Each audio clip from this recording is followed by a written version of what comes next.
Welcome to Podsdale, brought to you by the City of Scottsdale. Join us to explore the stories that make our city a world-class community.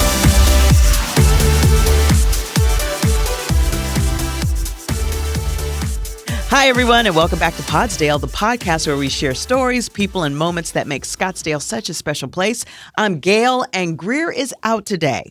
But on today's episode, it's a big one because we're celebrating a major milestone for our community. This year, 2026, Scottsdale celebrates 75 years as an incorporated city. From its early days as a small desert community to the vibrant city it is today, this anniversary gives us a chance to reflect on where we've been and look ahead to where we're going. It's also a chance to celebrate the people, the traditions, and moments that have shaped Scottsdale over the last 75 years. Whether you're a longtime resident, a newer neighbor, or someone who works for the city, this anniversary really belongs to all of us. And this is special for me because the first time I ever came to Scottsdale was the first time I ever came to the Valley. So it was before the I-10 was even built all the way through. So I had to go all the way down Indian School Road from Phoenix to get here. My baby, how things have changed. Throughout this episode, we'll dive into a bit of Scottsdale's history, talk about the exciting events planned for the 75th anniversary, and reflect on what this milestone means for our community now and into the future. To help us do that, we're joined by two guests who bring both historical perspective and community insight. Joining us today are Joy Racine, Community Involvement Manager, and Bruce Wall, Citizen Advisor. Joy and Bruce, thank you for being here and helping us celebrate 75 years of Scottsdale. Thanks, Gayle. Thanks, Gayle. Thank you guys for being here. Now, Bruce, we're going to start with you. Give us a brief backstory on how Scottsdale became a city. I guess this is where we talk about Orangedale becomes Scottsdale, and then Scottsdale is incorporated. Well, actually, the Orangedale and Scottsdale thing happened way before in 1894 when the unincorporated village was trying to get a name, and Albert Utley chose the name Orangedale. It was actually his third choice for a name. And the people didn't really like it, and a newspaper accidentally named it Scottsdale, and then it became Scottsdale. So fast forward to the year 1951, Scottsdale is starting to see pressure from Phoenix. Phoenix is starting to annex more and more land. And they had the choice. Do we stay as Scottsdale, this village, and incorporate to become a town? Back then you had to have, I believe it was like 1,000 or 2,000 people in order to be an incorporated town, and you had to have 10,000 to be an incorporated city. So they had to decide. They had 2,032 people living within the square mile or so of Scottsdale. That's Camelback to Osborne from about 68th Street to about Miller Road. That was the original boundaries of Scottsdale. And they would have to decide, would they do it? They weren't big enough to be a city. They'd have to do it as a town. And they had to decide if they were okay with Phoenix taking them over. So the people were not happy exactly. So they put together a petition and they passed it out to people, and people could sign. If you signed the petition, you wanted Scottsdale to become an incorporated town. If you didn't sign the petition, you wanted Scottsdale to get incorporated or to be amalgamated into Phoenix eventually. Enough people signed the petition that the Maricopa County Board of Supervisors decided to create and allow the incorporation of Scottsdale, and they appointed the first council. So 1951. June 25th, 1951. 75 years ago, we became incorporated. And what was the motivation behind that? I mean, simply put, why did they say, you know what, let's become a city? It's time. Had they grown or no, what was it? No, they were a town, remember? They incorporated it as a town. Yes. And the whole thing was they didn't want to be taken over by Phoenix. They didn't want to become just a neighborhood in this slowly growing and growing. Scottsdale was probably a 20th the size of Phoenix at this time. And of course, now we're probably a 5th the size or a 10th the size of Phoenix. But they didn't want to just become another neighborhood. They wanted to be their own place, make their own rules, have their own government. And that's what eventually led to Scottsdale's incorporation. So that leads to this next question. What makes 75 years so special? Well, I think right there, the population, just imagine a town of 2,032 people at incorporation on June 25th. 1951. And now fast forward to what are we, 246,000 people? So it's 120 times bigger than what it is. All the growth, all the development, all the taking challenges of our community and not only overcoming those challenges, but turning them into the great things that all the great amenities Scottsdale has to offer. It's really amazing. You know, we have such an interesting history in Scottsdale, 75 years ago to when we became incorporated, and further back beyond that. Tell us some stuff about Scottsdale's past that people might not know. Well, think about all the challenges to our topography that other communities would have just said, well, that's all we can do. But Scottsdale had the right people come up at the right time and made solutions. Let me give you an example. We had an area running down, dividing the town into two, into a west side and east side. Whenever it would rain, it would flood this area. They called the area the slough. And it was just an accepted thing that the slough you couldn't develop there, you couldn't build anything there because it would get flooded at least once a year. And sometimes it would get flooded horrifically. Any other community, what would you do? How would you solve this? But the city of Scottsdale created the Indian Bend Wash. They had the Army Corps of Engineers build it, and no one had a green belt before. It was invented here in Scottsdale. It's been duplicated all around the world. That's just one form of innovation. Because Scottsdale loves to innovate on so many things. Look at all the things like Westworld, where they took a water retention basin and turned it into a premier event center. What other community has done something like that? Taken something that should have been just for flooding and turned it into an event center. It's unheard of, but it's just par for the course for Scottsdale. And we have so many examples throughout the years of the right person coming into the right position at the right time and taking that challenge and turning it into one of our crown jewels of Scottsdale. Do you have a favorite historic tradition or story that you enjoy sharing when people ask you about Scottsdale? Oh, there's so many of them. I love telling the story of Bill Walton, the guy who came up with the idea of the Greenbelt. That's one of my favorite stories. But there's so many other wonderful stories. I like talking about the old days back with Winfield Scott, the pioneers of Scottsdale, being here in 1900 before we had electricity, running water, or flush toilets. And he lived here his entire life without any of those conveniences. He had them when he went to Phoenix, but when he was here in Scottsdale, not a single one. Now, you know, since it's a 75th anniversary, we got our Diamond Jubilee if we were royalty. You have to have a big party. And so, Joy, what are some of the major events happening for Scottsdale's 75th anniversary? I'm glad you asked, Gayle. We have a ton. So we've got so many. First of all, we're going to start off in January 25th. We have Scottsdale Serenades. So that is a concert that's going to be happening up at the Pinnacle Presbyterian Church on that Sunday. We will have all the songs there will be featured by either people who composed, they lived in Scottsdale, so they were Scottsdale composers, or the music itself is about Scottsdale. And this is the first time we think that this type of concert with that particular theme has been done. We even have an all-female mariachi band at that event, so we're looking forward, and that's really what's going to kick off the 75th year. I've been entertained by the all-female mariachi band. Have you? They're pretty good. You don't want to miss that. Continue. Well, I'm very excited, so it'll be the first time I see that one. Some other signature events, we do a Founders Day. He referenced Winfield Scott, so that's going to be in February. Winfield Scott, obviously the founder of Scottsdale. So that happens every year on his birthday. This year we're going to have an equestrian theme, which really ties into all the events that we do that are equestrian. You know, you have the Arabian Horse Show, we have Westworld. Our current mayor was a horse rider. So horses have been a huge thing with Scottsdale. And with that, we have also Scottsdale artists. They will have a horse that the public can basically build the horse throughout the year. So the horse is going to be featured at 7 or 8 events throughout the year. Founders Day will actually be the second day. The Parada and Trails End, it'll be the first time that you can see it. But what's really cool about that is you can sign and write a message on the ribbons, and then those ribbons will transform into the mane or the tail of the horse.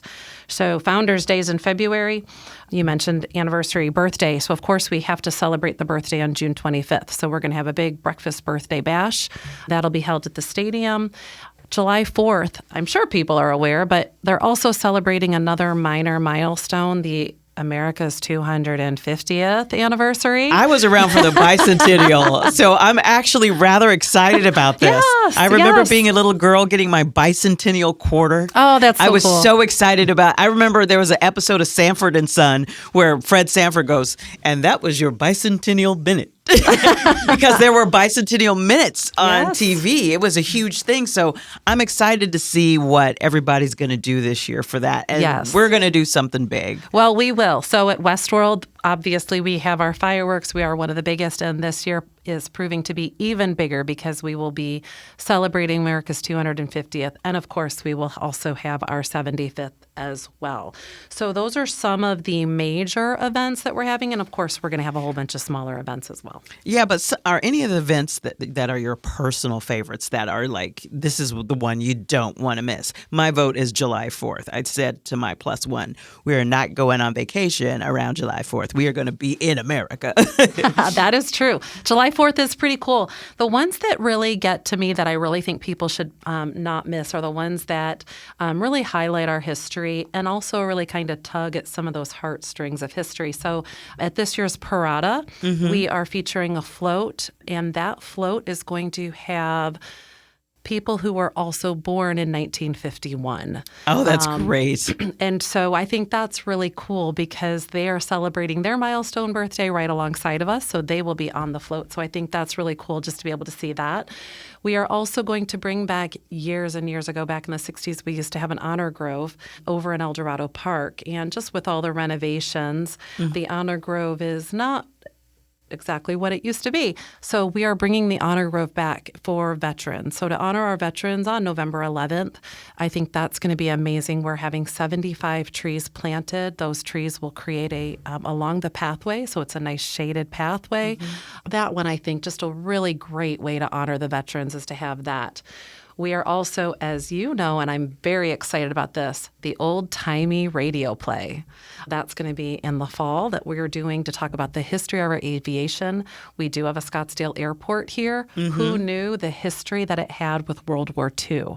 And so to have the old-timey radio play, talk about that history, and be up at the airport, that's something that a lot of people aren't going to be able to experience. And there's a lot of people in our community that don't know what an old-time radio play is. So that, I think, is really cool that we're going to be able to do that. And then, of course, for the history lovers, then nobody wants to miss June Days. June Days featuring Bruce Wall here, talking about history. You also get a little sweet treat from some local businesses so you can learn about history. But even Scottsdale Community College is also doing their own little history class, too, to find out their history as well. So quite a few things that definitely need to be out there. Yeah, there's stuff going around on all year long. This is a year-long celebration. What activities do you have planned for children and families? Because they're going to be looking for things to do. They are. So Arts Fest is in March, so a lot of the children and families know about that. This is the 4th year for Arts Fest. That event will highlight elementary, middle school, and high school kids showcasing their art as well as performance art. But Arts Fest is a great one. That horse that I had talked about earlier will be at that event as well. So people, that hands-on arts project. So that's great for kids and families. That's at Civic Center Mall in March. Bonanza this year, we've done that for the last few years, but this year they have a special treat. They're hiding 75 golden eggs that the kids can then find and turn in for a fun little reward. And then all year long, we are going to eventually, hopefully by the end of middle of February, we will be launching a scavenger hunt. So we are highlighting 75 locations throughout Scottsdale that highlight, it could be a historical site, it could be a city park or facility, it could be public art, points of interest in Scottsdale. We're encouraging people to take the year, go with their families, go with their friends, visit these 75 different places. They'll be able to upload their photos, share those photos, but they get bonus points if they complete extra items. So, for example, at the library, when you go to the libraries, if you take a picture with their new library card or you take out a book, you'll get bonus points. So we are looking looking at some of those kinds of things to making it more gamification for families. And I think that'll be fun because there's a lot of activities that you can do. And then while you're at that event or that location, then you can experience that particular park, such as the Railroad Park, or walk through our preserve and find the famous crested saguaro that you know so well. I love that crested saguaro. I make a pilgrimage to that at least a couple times a year. Well, that one is on our list as well. So we'll be looking at those. That list will hopefully be coming out within the next month or so. Is there anything else you want to share about how Scottsdale is celebrating the 75th? Because I know you've already had an extensive list of stuff that you've shared. Bruce is going to be doing some talks, but anything else on that list? So one thing to look out for, we're going to have cowboys and cowgirls. We've got 7 larger than life-size structures, temporary public art that will be out in our Old Town area, each depicting a different decade. So it'll be really fun to see Tommy, who's from the 1980s. He's carrying the boombox and the Scottsdale High Letterman jacket. Or you have Sadie, River, Tommy, and they all are different appearances of what Scottsdale, what was the fashion trend, what were the trends of the different decades between the 1950s. And we even have a future one, Tex 3000. So that's kind of cool. People will be able to, those are larger than life. They'll be 8 to 10 feet, so people can, great place to take a selfie. And then we'll also have some smaller, more life-size foam versions that will travel. So that's kind of a fun little thing that's going to last throughout the area. The other thing that we'd really like to get the word out is we are looking for a lot more business involvement. So we want to celebrate our history, but we also want to celebrate the history of a lot of our businesses. We have some businesses around that have been in place and around since the 1950s. So if you are a business out there that's been around since the 1950s or earlier, let me know. I would love to be able to highlight you, share your information with everybody else. The other thing is we're really looking for businesses to capitalize on the 75. So maybe they want to do 75 days of something. Giveaways, 75 days of deals, rewards. whatever. Exactly. So if you have any of those kinds of things, please let me know, and I'll be happy to do that. Also, if you were born in 1951, I'm pretty sure Bruce would like a few more people to ride on his float. So if you were born in 1951. So those are some other fun things that we are doing to help celebrate. Thanks, Joy. Now, Bruce, back to you. Is there one moment, tradition, or period of time that you think was quintessentially defining for the city? Absolutely. I would say the whole time that Herb Drinkwater was mayor of Scottsdale, from 1980 to 1996, he was mayor for 16 years. And if he didn't die of cancer, I think he'd still be mayor today. He was so beloved. He had a 97% approval rating. Hold on. A politician had a 90. Usually that doesn't happen to, like, I don't know, George Washington, since nobody was around when he was around. Exactly. No, Herb Drinkwater, while he was mayor, had a 97% of approval rating, and those 97% wanted to know what was wrong with the 3% who didn't approve of him because he was that well beloved. Everyone who you run into who was alive at the time will tell you a Herb Drinkwater story, and they all say, he was my best friend. Every one of them will say that to you. So while he was mayor, some of the things that he accomplished, or if it was started or completed while he was mayor, so many iconic things. For example, the Tournament Players Club of Scottsdale and the Phoenix Open came to Scottsdale during his time. The Arabian Horse Show came back to Scottsdale while he was mayor. The McDowell Sonoran Preserve was created with his pen stroke when he signed the ordinance that created the McDowell Sonoran Preserve. Scottsdale Stadium was renovated from a wood, uncomfortable bleacher baseball stadium into the modern thing. And yes, it's been renovated several times since then, but that first big renovation was in 1991 while he was mayor. The Indian Ben Wash was completed when he was mayor. The Mayo Clinic came to Scottsdale when he was mayor.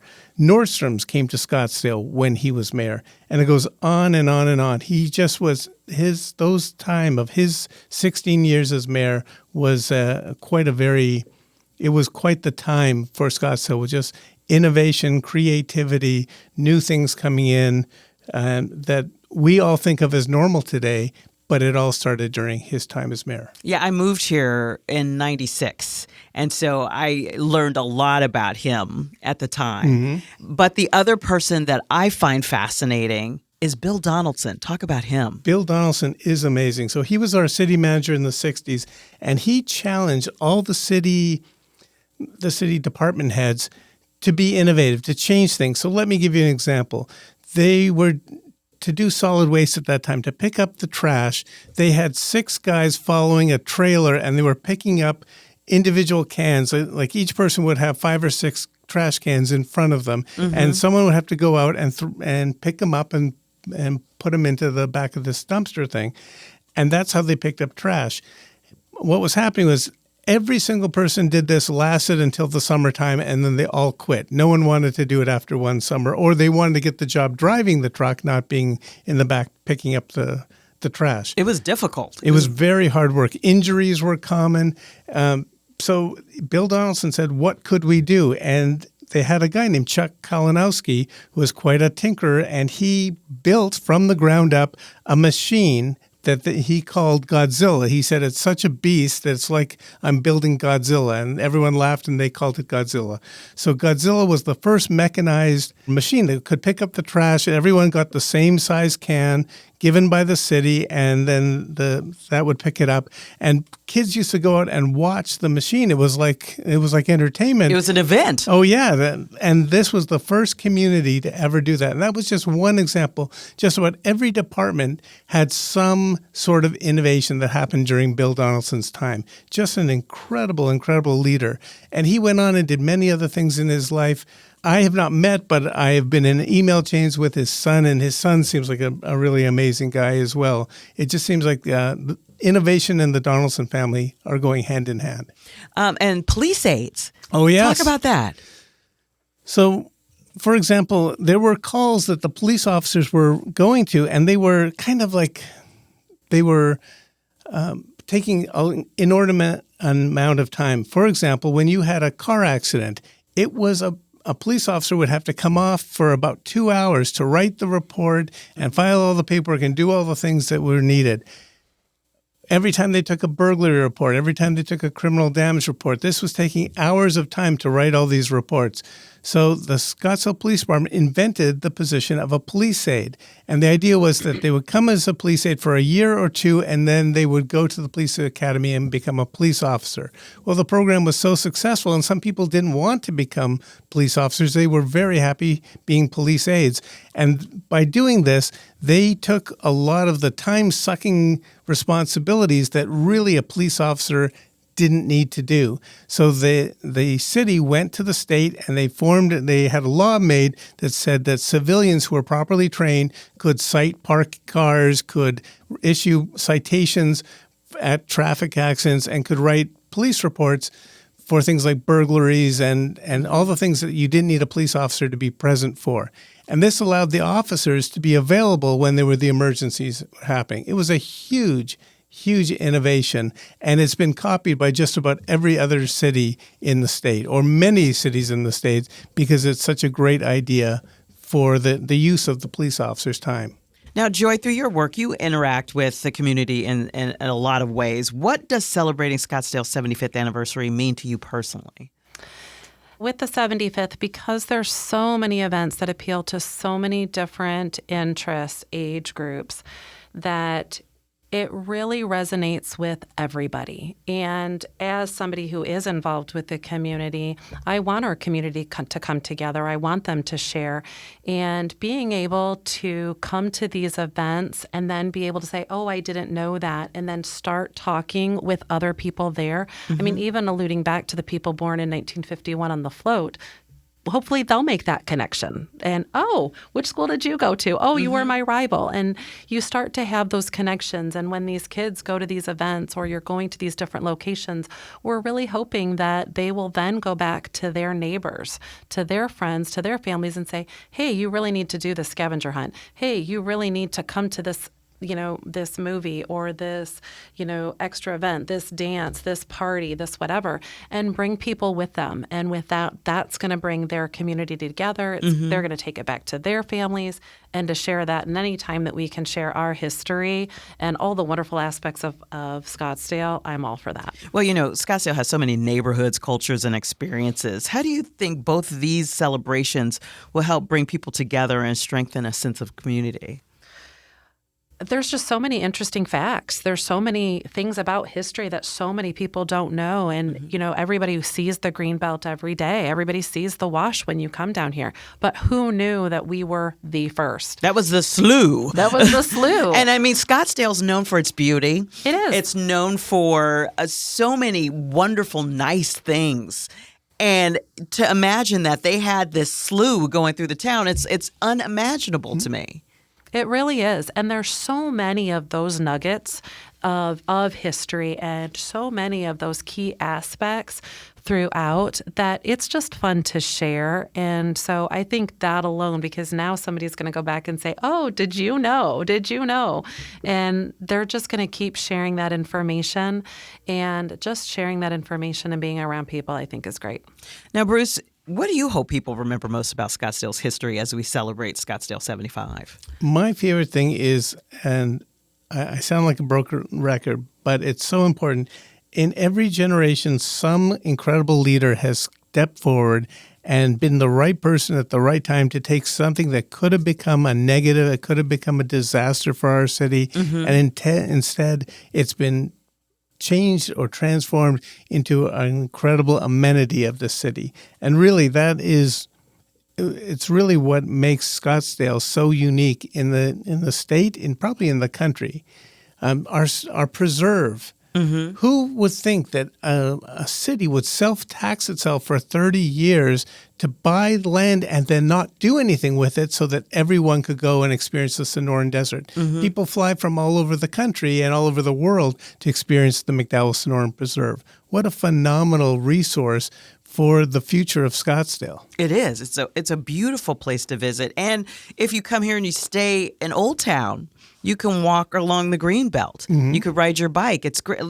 Like on the way here, I drove by that pond, and I just thought, there's a heron. I can see a heron on my way to work every day, and I live in the desert. For me, as I'm starting to be a birder, for me, that's a big deal. Yeah. Because pigeons, but the herons and the egrets, it's like I could see that in town, which is great. What are you most excited to see at the 75th celebrations this year, Bruce? I mean, Joy, she's a community manager, so she wants to see all of them. Right. Is there one? I'll be at every one. I'm looking really forward to Founders Day. It's one of my favorite events of the year. I love celebrating Winfield Scott. I love to portray Winfield Scott at Founders Day. It's a lot of fun. And then I love June days when we do Scottsdale Stories and Sweets. Mm-hmm. And it started as an idea, and it was one of those things I said, do you really think people will show up in June to hear a story and to get a sweet? And now it's sold out every week that we do it. Mm-hmm. The reservations are full. So if you're interested in that one, as soon as registration comes out in May, sign up early so you can get in.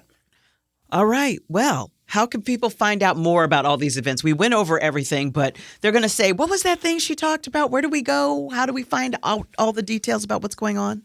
Scottsdale75.com. That is our website to highlight everything. So as we begin to roll out more events, more activities, keep checking back that website because we're going to be constantly adding to that website. Mm-hmm. The other fun thing about that is we do have a history of Scottsdale timeline on there, but really we want to hear from our residents. So again, Scottsdale75.com. They even have the ability to share their memories with us. And who knows, maybe some of their pictures or their memories will show up on our social media. And can I add one other thing that we're working on that I'm really excited about, Gayle, is we're working on Joan Fadala and I are working on a book of memories of Scottsdale from 75 different people who've lived in Scottsdale or been a major part of Scottsdale, and they wrote their memories, and we're going to bound them into a book and share that with the community. And I think that's going to be a wonderful, wonderful thing that will be a memento of our 75th anniversary. As a history major in college, that's the kind of stuff that I look forward to, and I'm eagerly awaiting that because, Joan is a treasure to the city, so are you. But one thing I just ask and request is ask people to describe Earl's Grocery. I was on Facebook looking for Scottsdale stories for Scottsdale 75, and people were talking about Earl's Grocery. And they're saying, it had wood floors, and there was a bakery, and they got one particular item that they would always get each time. And I'm like, what is that? So If you could ask them about that, I'd love to know more. Okay. And the other one is Scottsdale Pharmacy that had a Yeah, lunch that too. counter and you could get a milkshake or a malted or whatever. People talk about that a lot. And ask if anybody had a Bam Burger. Okay. Apparently, there were Bam Burgers back in the day in Scottsdale. I don't know how far back in the day, but Bam Burgers were part of the whole conversation. We'll see if we can find the answer to these puzzling questions. Well, Bruce, Joy, thank you so much for joining me on Podsdale. And next time, Greer will be back. Thanks for joining us. Thanks, Gayle. Thank you. That's all for this episode of Podsdale. If you enjoyed listening, be sure to subscribe. You can find us on YouTube or in your favorite podcast app. Share episode ideas and provide your feedback by emailing communications@scottsdaleaz.gov. Thanks for listening.